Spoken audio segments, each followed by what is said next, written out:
Bonjour encore une fois. Je m'appelle Flavie Pandounoaka. Je suis un essayiste en cosmologie, c'est-à-dire un cosmologue autodidacte. Mes recherches en cosmologie, qui est la science qui étudie les origines, les structures et l'évolution de l'univers, sont concentrées sur les versets en consonance scientifique contenus dans les livres sacrés. Les résultats de ces recherches font qu'à ce jour, je suis devenu l'inventeur du modèle cosmologique universel et ainsi que de l'astrothéologie. L'astrothéologie est un projet qui englobera certains cours élémentaires d'astrophysique qui doivent être enseignés en théologie. Cela parce que pour les théologiens, l'univers est une œuvre divine. Il faut pour cela que les théologiens comprennent les mots qui en décrivent. Je suis l'auteur des livres, des collections Les versets des savants et de l'astrothéologie. Donc, merci de ce que vous êtes nombreux à suivre mes vidéos. Dans le cadre du modèle cosmologique universel, qui est la restitution scientifique du schéma biblique de la création, nous allons parler aujourd'hui d'une manière succincte de l'avant Big Bang au Big Bang selon le modèle cosmologique universel. Je sais que parler de l'avant Big Bang relève de la spéculation ou de la fiction. C'est là parce que scientifiquement, les calculs mathématiques ont démontré que l'univers a commencé par le Big Bang. En plus, aucun télescope n'est à mesure de nous montrer l'incendie de l'avant Big Bang ou des phénomènes qui se sont déroulés avant le Big Bang. Ce que vous devez savoir est que la mathématique peut avoir des limitations. C'est pour cela qu'on parle de moins l'infini ou de plus l'infini. Ainsi, une limitation mathématique ne signifie pas une limitation des frontières ou de connaissances, voire de sagesse. La mathématique étant limitative, c'est dans les livres sacrés, la Bible et la Torah, que nous avons découvert la description de la sphère de l'avant Big Bang. Donc, ce que nous allons vous présenter, ce n'est pas une spéculation, mais c'est ce que nous avons découvert dans un livre qui a été écrit depuis l'Antiquité. Nous n'allons pas vous présenter l'avant Big Bang en détail, mais nous allons décrire les points qui en contiennent. Donc, étant la première personne dans l'univers à avoir fait cette découverte dans la Bible, je deviens aussi historiquement la première personne à avoir découvert la sphère de l'avant Big Bang et à la décrire aussi. Et après avoir fait cette découverte, dont j'ai décrit les contenus, détail par détail, dans mes vidéos ainsi que dans mes publications, il ne reste plus qu'aux astrophysiciens d'y pénétrer aussi et de nous dire les contenants. Je leur facilite seulement la tâche en restituant ce que cachait chaque symbolisme biblique. Ainsi, aujourd'hui, nous allons parler de l'avant Big Bang au Big Bang, pas selon la science, mais selon les modèles cosmologiques universels. Je vous ai déjà dit que le modèle cosmologique universel est la restitution scientifique du schéma biblique de la création. Je m'étonne à ce jour que ce soit les théologiens qui les disent car Sarah caduque beaucoup de leurs publications, alors que ce sont plutôt les scientifiques qui devront les juger. Parler de l'avant Big Bang selon les modèles cosmologiques universels semble un peu banal, et pourtant sa compréhension telle que nous la comprenons littéralement dans la Bible fait partie des causes qui fait que la science rejette le schéma biblique de la création. Le rejet n'est pas dit à cause de celui qui l'a écrit, mais à cause de notre compréhension et de notre interprétation. C'est pour cela que nous avons tenu à enlever cet malentendu. Si les événements du premier jour biblique de la création étaient clairement expliqués, aujourd'hui la science et la religion devront marcher ensemble. Ce que nous devrons savoir est que la science n'a pas encore atteint le niveau de connaissance de l'univers par rapport à ce qui est écrit dans la Bible. Comme je l'avais dit, poser la question que signifie au commencement de créer les ciels et la terre semble être banal, et pourtant sa réponse ouvre la porte à l'avant Big Bang, sphère dont la science n'a pas encore validé, mais que la Bible avait déjà décrit il y a de cela 1500 ans. En principe, la découverte de l'existence de la sphère de l'avant Big Bang dans la Bible fait partie d'une découverte majeure du XXIe siècle qui devrait déjà faire l'objet d'actualité tant dans la science que dans la religion.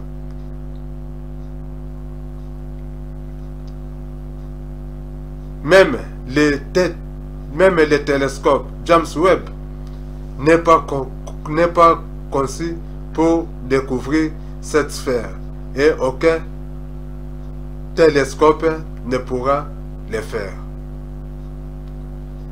Pour découvrir les points d'entrée dans l'avant Big Bang, il faut encore une grande ingéniosité de la part de la NASA pour suivre les points d'entrée des ondes gravitationnelles. Ça sont des simples phrases, mais je ne peux étaler mes pensées qu'avec des écrits. Aujourd'hui, je suis confronté aux mêmes difficultés d'expliquer ce que je connais de l'univers au même titre que celui qui avait écrit le schéma biblique de la création. Le mot Big Bang étant beaucoup employé dans notre conférence d'aujourd'hui, je préfère d'abord donner une explication littérale adaptable aux étudiants en théologie plutôt qu'aux étudiants d'astrophysique. Pour le dire avec des termes simples, selon les théologiens, l'univers a commencé tel que cela est écrit dans la Bible, à savoir au commencement Dieu créa les ciels et la terre.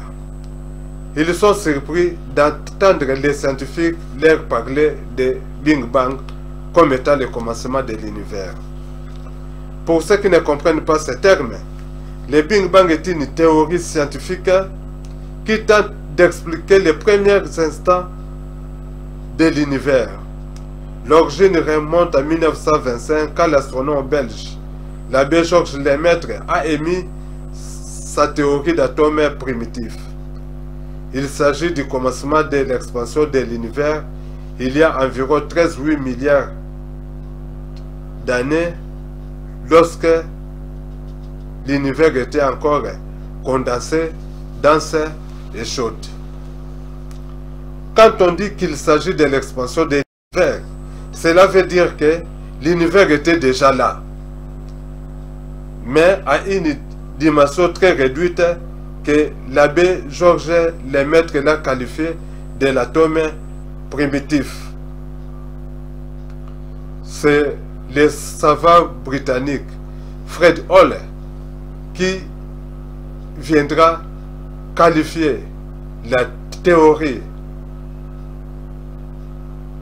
de l'abbé belge Georges Lemaître de Big Bang. Les scientifiques n'ont jamais confirmé que le Big Bang était le commencement de l'univers. L'opinion des scientifiques est claire. Nous ne savons pas ce qui s'est passé avant le Big Bang. D'où pour eux, jusque-là, l'univers a commencé par le Big Bang. Pourquoi? Parce que, au-delà, la mathématique n'y répond plus, voire même la physique.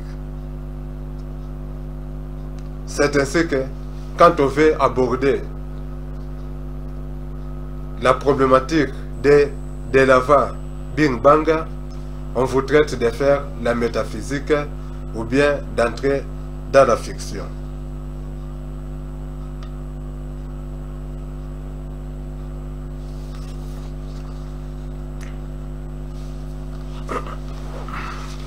Pour nous, ce que nous allons démontrer sur l'avant Big Bang ne relève ni de la fiction ni de la métaphysique. Mais ce sont les découvertes que nous avons faites dans les écrits bibliques qui décrit effectivement la sphère de l'avant Big Bang.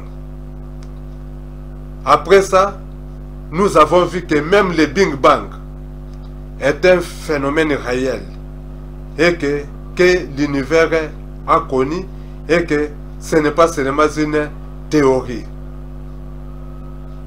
Le modèle cosmologique universel qui dévoile l'avant Big Bang est venu le confirmer à travers les versets bibliques. Et nous allons aussi démontrer que la Bible ne s'écarte pas de la chronologie des événements tels que classés dans l'après-Big Bang. En principe, la découverte de l'existence de l'avant Big Bang dans la Bible fait partie d'une découverte majeure du XXIe siècle qui devrait déjà faire l'objet d'actualité tant dans la science que dans la religion. Comme nous avons dit, dans la Bible, l'avant Big Bang est décrit dans les premiers jours bibliques. Vous allez suivre étape par étape dans les vidéos qui vont suivre. Et vous allez aussi voir comment les phénomènes se sont déroulés durant cette période. Aujourd'hui, nous allons seulement survoler quelques événements. Tout d'abord, commençons par les journées bibliques. Nous avons dit que quand le schéma biblique de la création a été écrit, les notions de datation n'étaient pas encore clairement établies. Par conséquent, l'auteur n'a trouvé mieux que de diviser en jours les événements dont la science actuelle a découvert qu'ils ont pris des millions voire des milliards d'années.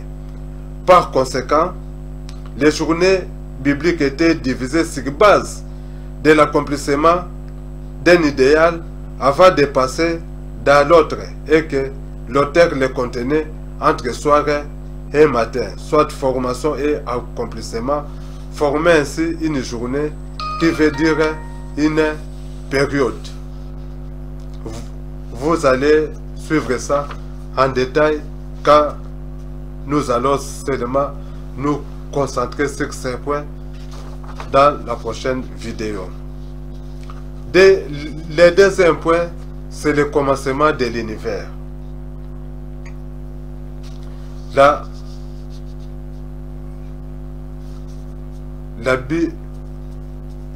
Bible a démontré que c'est un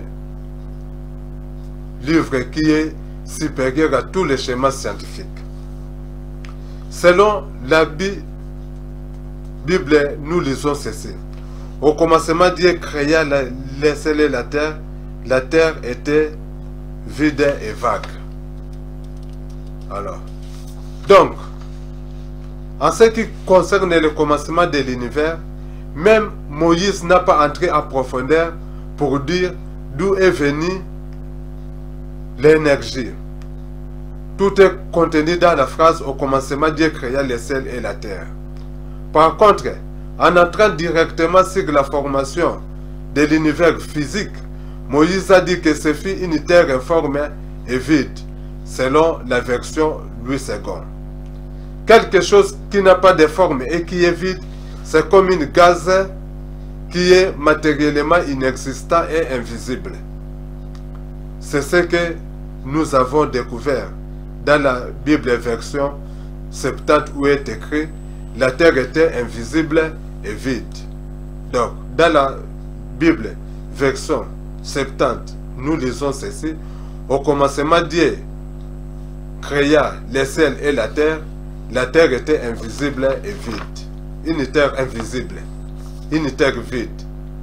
En fait, ça représentait le début de l'univers. Moïse n'utilisait que les mots imagés, les termes que les gens peuvent effectivement comprendre. Donc, nous avons dit que la Bible version 70 est la première Bible qui fut traduite de l'hébreu en grec par eux-mêmes, les Juifs, en 270 après Jésus-Christ.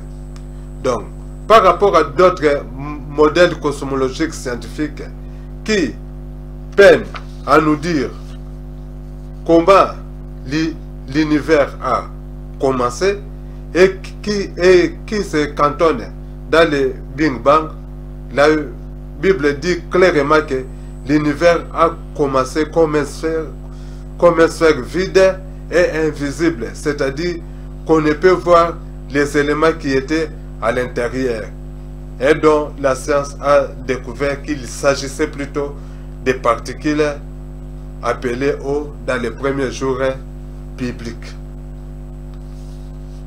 Ça devient très intéressant.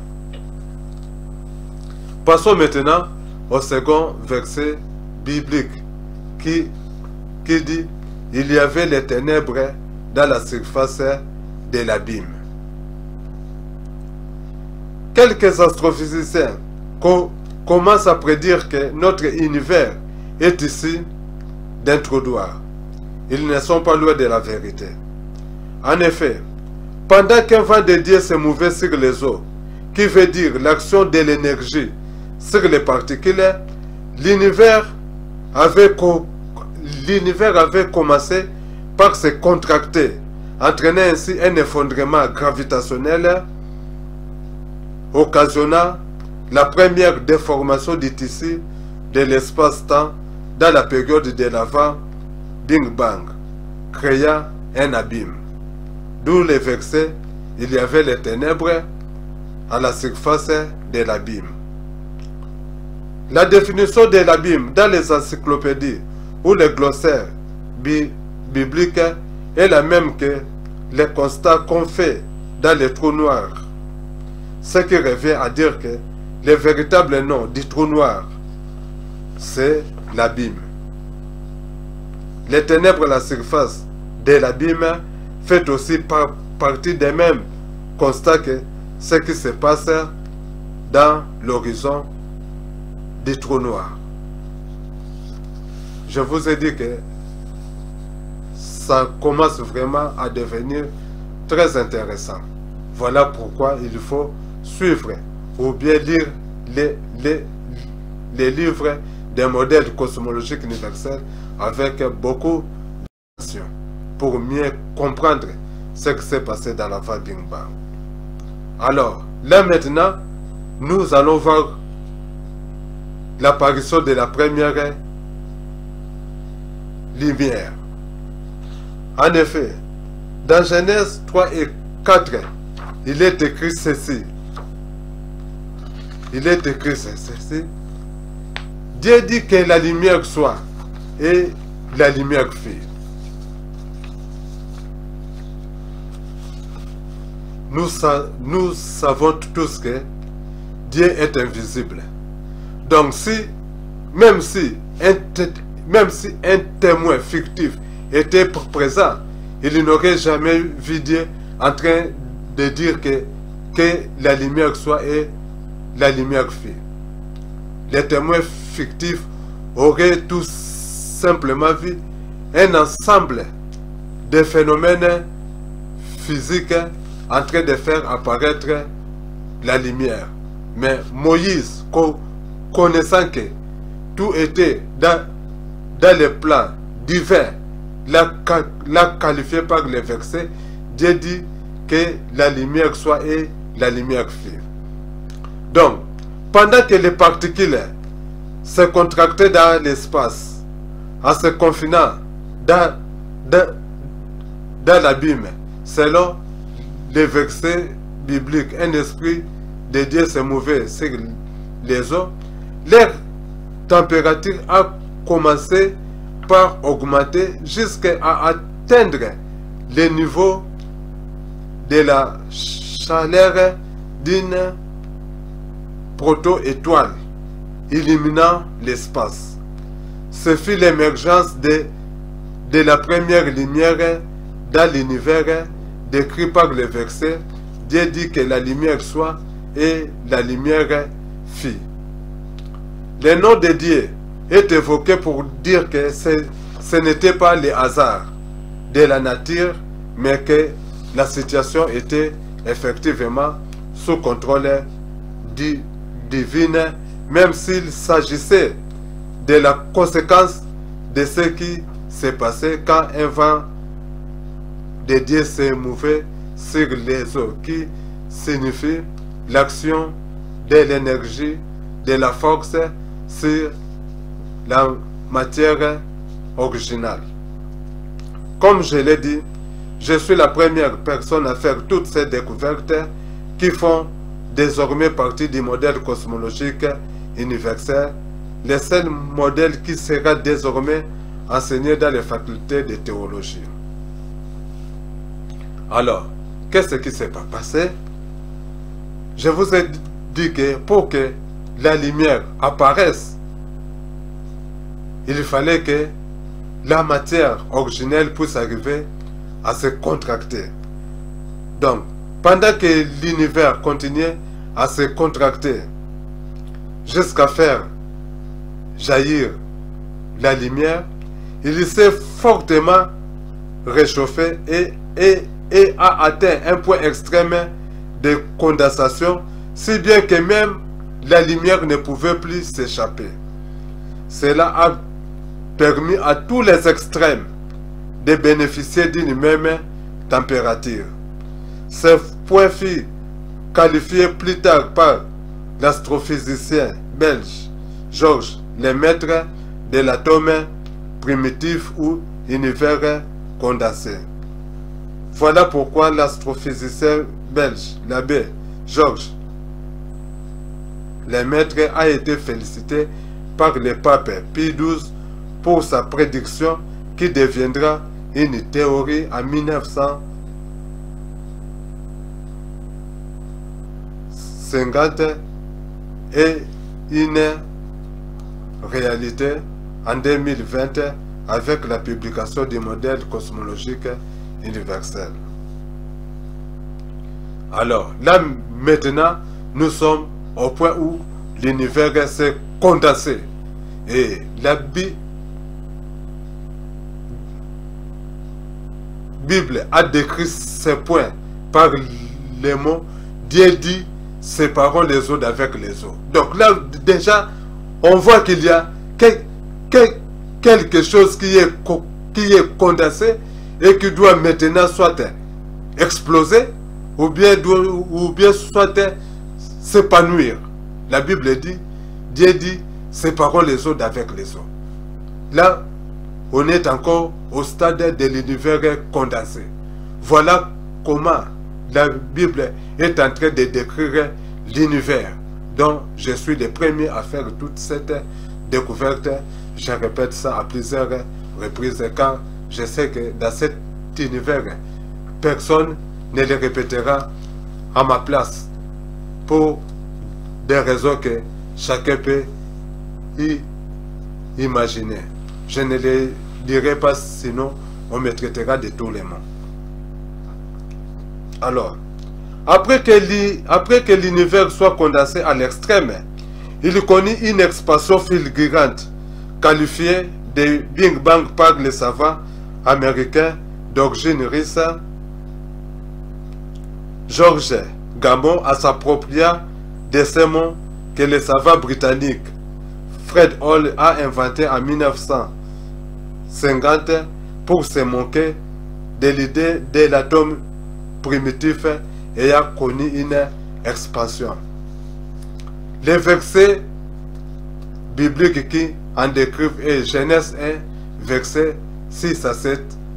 Puis Dieu dit, séparons les eaux d'avec les eaux, et Dieu sépara les eaux d'avec les eaux. Depuis un siècle, soit de 1920 à 2020, la théorie du Big Bang a divisé les religieux avec les scientifiques. Ni les théologiens, ni les scientifiques, personne ne savait à quel moment dans l'évolution de l'univers où le Big Bang s'est produit et les place dans les rangs de la création. Cela cause une révolte auprès des croyants, si bien que ce mot est devenu diabolique pour eux et n'avaient pas à en entendre parler. Voilà pourquoi mes publications sont aussi prises en aversion dans certains groupes des intellectuels chrétiens, surtout dans les sites universitaires, sans d'abord y jeter un coup d'œil. Moi, je suis venu pour éclaircir les choses. Je suis venu pour démontrer que le Big Bang n'a rien à voir avec la création de l'univers. Dans la Bible, selon les écrits bibliques, le Big Bang a eu lieu au second jour de la création.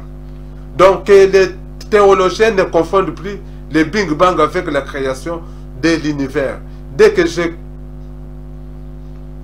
commence à parler du Big Bang, il me claque la porte au nez pour rien.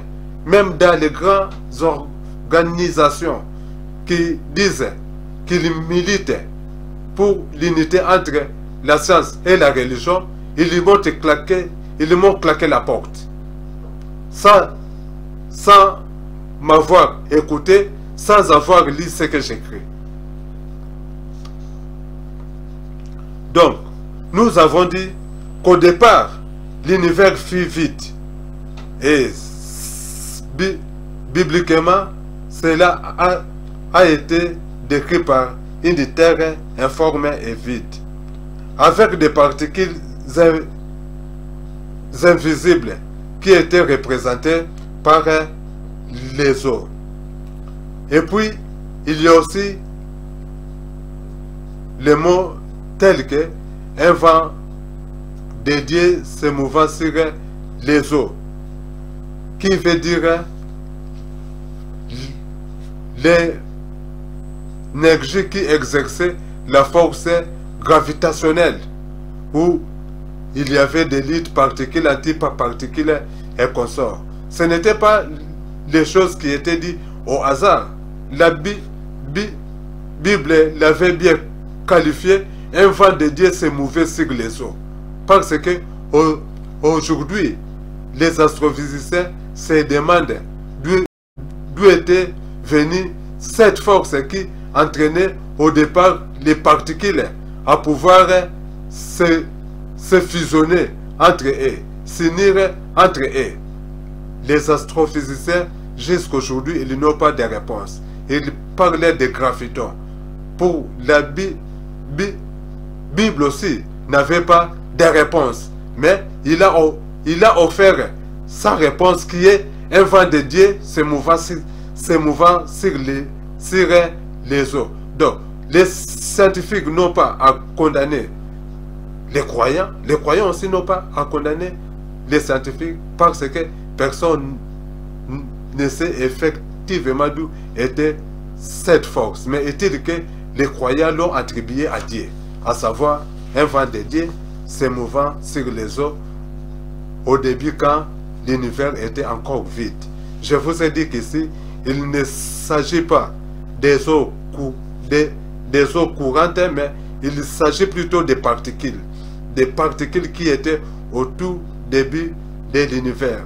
Nous allons revenir sur ces notions car nous allons commencer à parler sur le commencement de l'univers.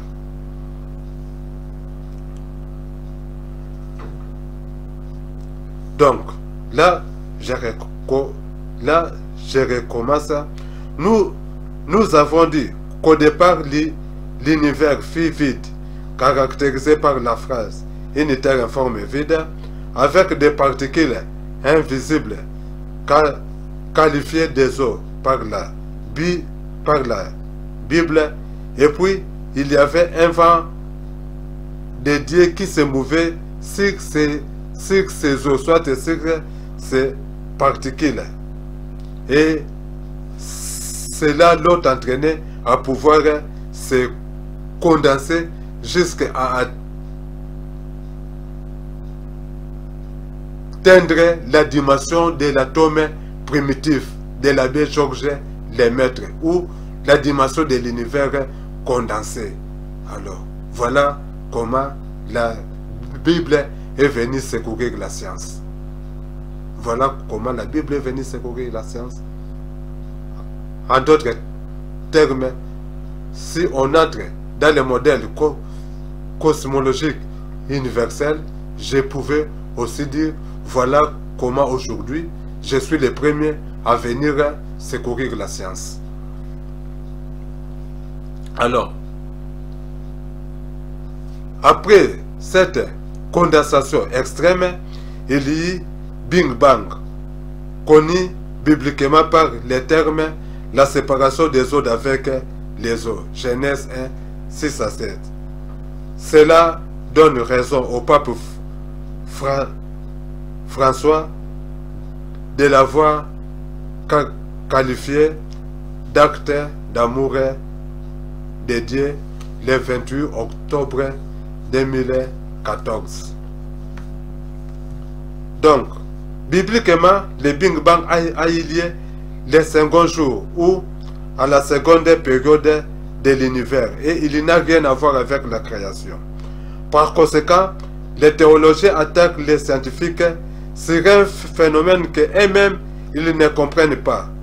Je viens de résoudre une question qui ne cesse de diviser les intellectuels croyants et les scientifiques aux États-Unis. Donc, je disais que aux États-Unis, les scientifiques sont toujours dans les débats entre création, Big Bang et évolution. Maintenant, les croyants ont un argument détaillé pour dire aux scientifiques que votre Big Bang n'a rien à voir avec la création et que ça se retrouve dans nos livres sacrés et connus sous le nom de séparation des eaux d'avec les eaux. Donc, que les scientifiques ne viennent plus nous embêter l'oreille avec leur Big Bang. Le Big Bang veut dire tout simplement la séparation des eaux d'avec les eaux. Tel est le terme qui a été utilisé en 1500 ans avant Jésus-Christ. Plusieurs astrophysiciens comme l'allemand Martin Božold démontrent que le Big Bang fut un rebond, confirmant ainsi la Bible. Donc, on voit effectivement que le schéma biblique de la création, c'est un schéma qu'on doit désormais prendre en considération. Alors, nous n'allons pas terminer par là, parce que nous avons dit que au moment où l'univers s'est condensé, il y avait eu la première lumière qui était émise, dont la Bible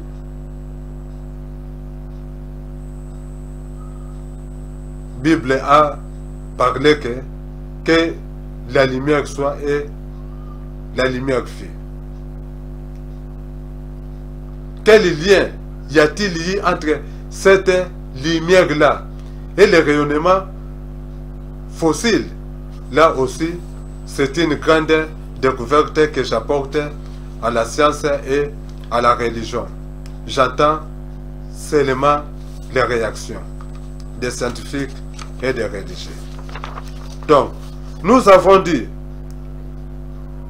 que la première lumière a émergé quand l'univers s'est contracté.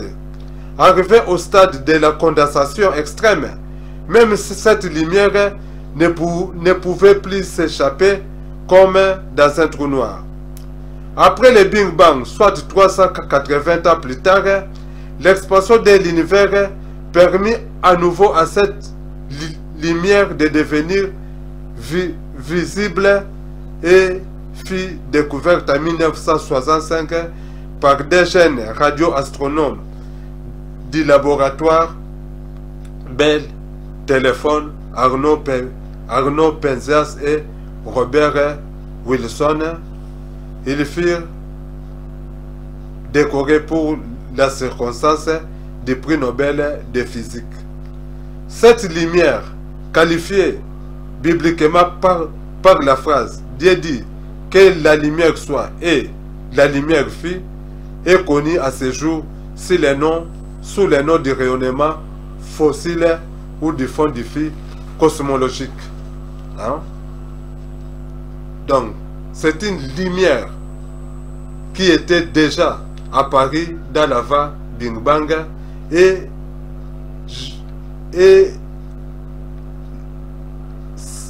s'est acheminée jusqu'à ce que l'univers était devenu condensé.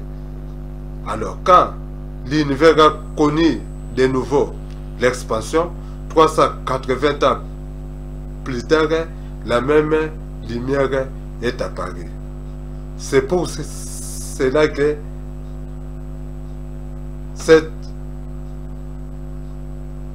la température de cette lumière est uniforme sur tous les points de l'univers. Donc, c'est cette lumière qui démontre effectivement que à un certain moment, tous les extrêmes de l'univers se sont effectivement condensés. D'où dire que au départ, l'univers était condensé et qu'il y a eu après Big Bang, c'est vraiment quelque chose de réel. Ce n'est plus une théorie discutable.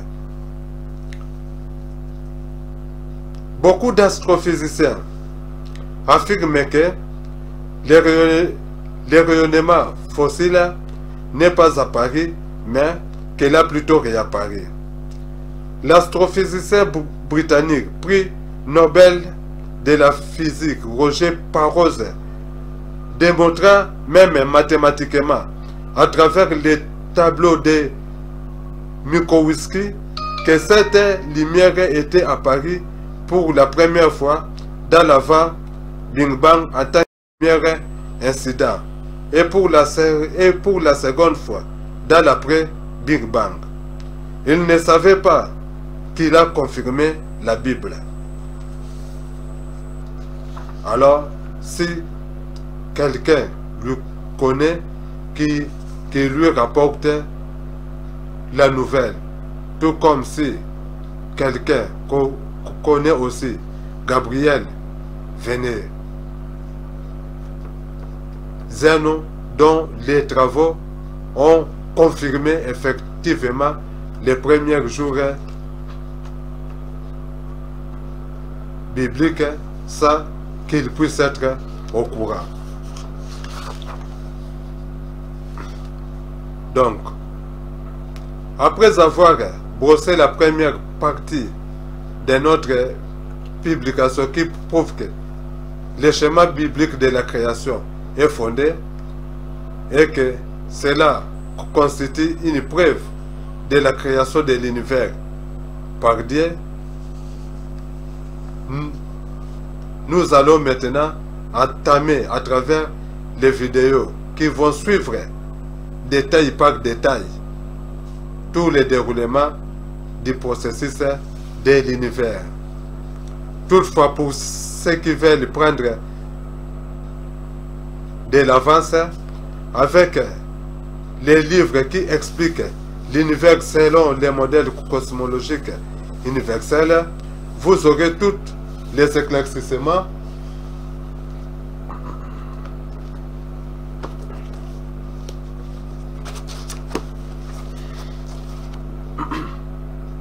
donc, je disais, avec les livres qui expliquent l'univers selon les modèles cosmologiques universels, vous aurez tous les éclaircissements sur le schéma biblique de la création. Ces livres viennent d'apporter un nouveau souffle dans la théologie et une révolution dans la science, parce que c'est pour la première fois que la sphère de l'avant Big Bang est aussi expliquée clairement. Ces livres sont édités dans la maison d'édition Librinova. En attendant qu'une édition traditionnelle puisse les récupérer et les redistribuer dans toutes les librairies. Vous pouvez aussi les retrouver en entrant dans le site d'Amazon et en cliquant sur dans la rubrique livre, vous cliquez Flavien Panzumwaka, vous aurez toutes mes publications. Je suis prêt à répondre aux invitations de tous les médias, surtout les médias juifs, parce que le schéma biblique de la création fait partie de la sagesse des ancêtres juifs, ainsi que aux médias chrétiens. Et je suis aussi prêt à répondre aux invitations des facultés de théologie. Pour tous ceux qui veulent entrer en contact avec moi, mon numéro WhatsApp est le 243, qui est le sigle de la République démocratique du Congo, 243 82 17 22 977. 243 82 17 22 977.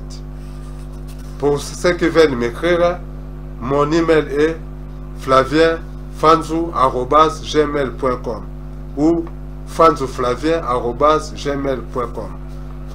Fanzou, c'est avec PHA. Flavien Fanzou@gmail.com ou fanzouflavien@gmail.com. Alors, en attendant de passer à la prochaine vidéo qui nous dévoilera l'explication du mot ciel dans le verset au commencement, Dieu créa les cieux et la terre, nous allons un peu nous rafraîchir